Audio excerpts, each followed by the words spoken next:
I don't miss details. I don't undershare details. I go over the top to make sure you know what I know before I do it. And what I started to realize with him is I'm giving too much information. No one's listening anymore. They're blocking it out. It's a waste of time. And so what he does is he simplifies the stories. He keeps the key points, and he'll leave out parts that, although seem really important to the storyteller, won't really change the fact of how someone interprets it. The nuance to what he does, he tells a lot of stories that tend to be a little bit funny, but you don't have to have funny ones. It's just simply engaging people in a way where you relate it to them. You tell a solid story to get some sort of larger viewpoint, larger theme across, and then that's it. And he even breaks down the structure of how you should tell a story, which is something that everyone says, be a good storyteller. And you think, how the hell do you become a good storyteller? And you think of your friends who tell them, you try and break down or reverse engineer. I've never been able to do it. And so this is the book where when I started pitching to people, when I started telling the stories of businesses, the book that helped me develop those stories.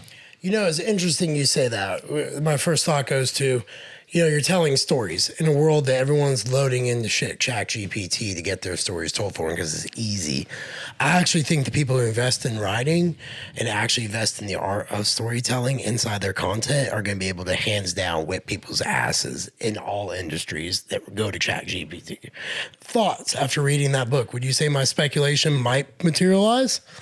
Perhaps. I mean, I think writing's going to be an art form that slowly dies, and you have some people who are truly incredible and everyone else is crap. Whereas right now, I think it's a wider spectrum.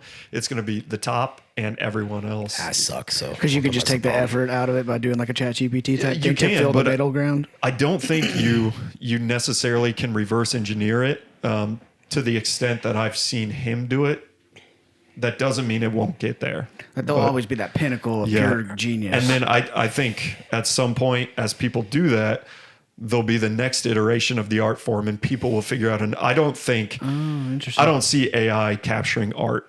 And I think storytelling is an art. Listen, OpenAI just put out Sora. Yeah. And I hope to God they can't capture art, because if so, I will not have a job very soon, gentlemen. Well, I think you'll see capture a certain type. Then at that point, is it even art anymore? That's a different argument. I would say probably not if a machine can do it over and over.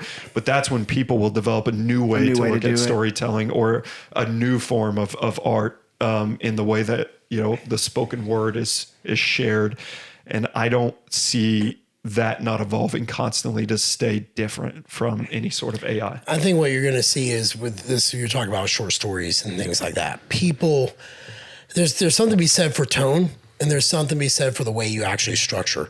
So that was something Steven said was very unique about my writing, but was also unique about Steven's. And some of the best authors I've ever liked, their writing was very unique to me. Like, there was just something about it. I know the author that we're talking about in our next episode, we both like the way he writes. It's like having a conversation. You're like reading a conversation you'd have with you. And some of those are great. And I think that ChatGPT and some of these people are going to lose that. And it's just going to be like, hey, you want to be a numbed out person? Great. There's going to be a pull for that. But the real greatness, I think are going to see that being separated over time. And what Dix does, what Matt does. Come on now. Yeah, Jeff, it's I screwed it up. very lowbrow and ruined it. I'm sorry, Matthew, if you ever see this, because I'm a fan. But so with his stories, he even takes what he actually uses and what he wins these contests with and says, hey, here's the story. And then he'll say, this is the actual story.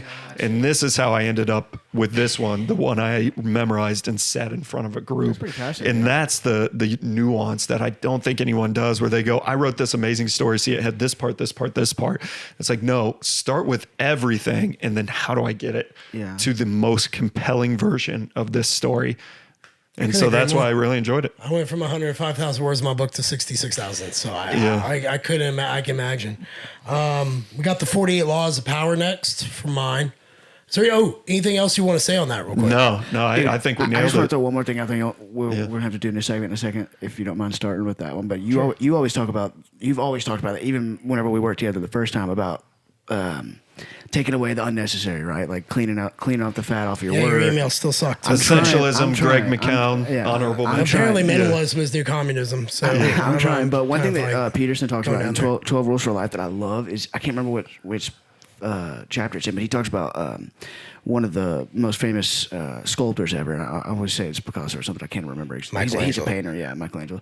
But he talked about how he was bringing out like of a big square block of clay. He was bringing the sculpt.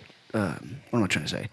The art out of that block. He wasn't like creating it. He was stripping away the unnecessary to bring out what was already there. Yeah. Type thing. And that's what it always reminds me of whenever you talk about that. And like you're talking about the story, it's like you're stripping away what's unnecessary to bring forward the story, the best parts of the story. It's like an interesting way to think about it because you think you're creating something versus kind of taking away what's addition by subtraction. It's like losing the fat to show the abs, literally, right? Literally. But it's just a way to think about art like that. Because you think, I'm going to sit down and create. But you like created you had 105,000 words, and then what was really important about making it amazing was taking that from 105 to 60. Yeah, Stephen looked at me. Stephen on Zoom and said, "That's nice. Get it to below 70,000 or 65,000. I think it was." I was like, "I got 66," and I was right there. That's so great. Yeah. You got enough time if you want to. You got about 10 All right, minutes. cool. So the next one, let's get into 48 Laws of Power. If people read the Bible to understand the good, you should read this book to understand why they don't let it in prisons. Some laws would be Law 1, never outshine the master. Law 2, I personally like this one. Never put too much trust in friends. Learn how to use enemy. Law 3, conceal your intentions. Court attention at all costs. Do not build a fortress to protect yourself. Crush your enemies totally. Pose as a friend. Work as a spy. So you read this book, and I obviously studied it way too much. I probably should have been, if the Christians do the Bible study group, I was doing my 40. And I would meet a guy with Michael once a week, and we would chat about this book while he did his walks. But what stood out to me about that book, it was the first time I was able to be like, oh my God, these are situations I've actually been in where people have come at me this way, like concealing their intentions against me, only to just get gutted. And it gave me some honest perspective. And I've read the book 3 times. I read it in 2021, scoured it, read it in 2022, and this past October I read it. And I was in a completely different spot. And it was the first time I actually used the book in a way to do what I needed to do to let someone know that they had gone too far with me. And it worked. And it was like, okay. And I loved it. I'll be honest. I loved it. It was one of those things where I could actually take it. It was applicable. I understood it. And it allowed me to go through business and understand not everyone's my friend. Not everyone wants the best for me. Not all my partners want to see me succeed. And in fact, the majority of the people who are in my life are on a chess table and making themselves the adversary against me. And it was a really interesting dynamic for me to understand. And I don't think if I read that book, I would have probably changed some things like I needed to. And I might have been in a lot more pain business-wise had I not read it. You haven't read the 48 Laws of Power yet. Have you even skimmed through it or anything like that? I have. I've gotten through the first 3, I think. What you're saying is interesting because if someone just sits here and hears the names of those chapters, their first thought is going to be, man, that's dark. It is dark.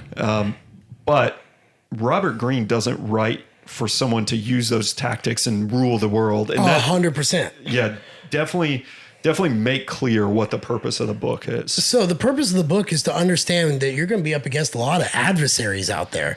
Love them or hate them, but Trump tells everybody to read that book. There's a reason that guy's telling you to read the book. There's a reason that book isn't in prison. There's a reason that guy thinks everyone's his enemy, no matter whether or not they are. But it lets you know that, but again, why is it not in prison? Because people actually were applying it, and it's a dark read. But here's the deal, man. The world's dark. Robo, you sell business all day. Ain't nobody coming to save a business when it's down. In fact, most people are trying to gut you, impale you, and take it from you. And that book right there just puts people on the same boundaries. That's what I'm trying to say. If we're going about balance and we're looking at this yin and yang, read whatever spiritual devotion you want to stay clean, but you need to read this one to understand the dirty. And you need to sometimes roll in the dirt a little bit with it to kind of go, okay, this is how it feels. I don't really like it, but now I understand it. And that helps you.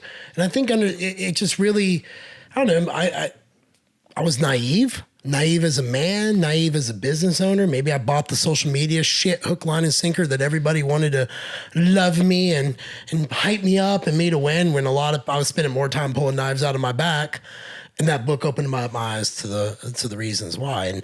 And yeah, like you said, you hear those names, those chapters, like, oh my God. But here's the deal. The reason that book was written, if you go listen to him talking, is he encountered those stuff too in his world life. He wanted people to know, and he's really a genius. And that book was written out in a way that I can't even comprehend as an author, which makes me appreciate him more. But like you said, what stood out to me is the book uses historical references the whole way through it. Interpretations, reversals, how this all really applies in your life. One of the key fixtures is Napoleon.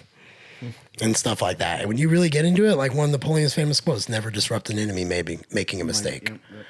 You know, and you kind of think about that, and it's true.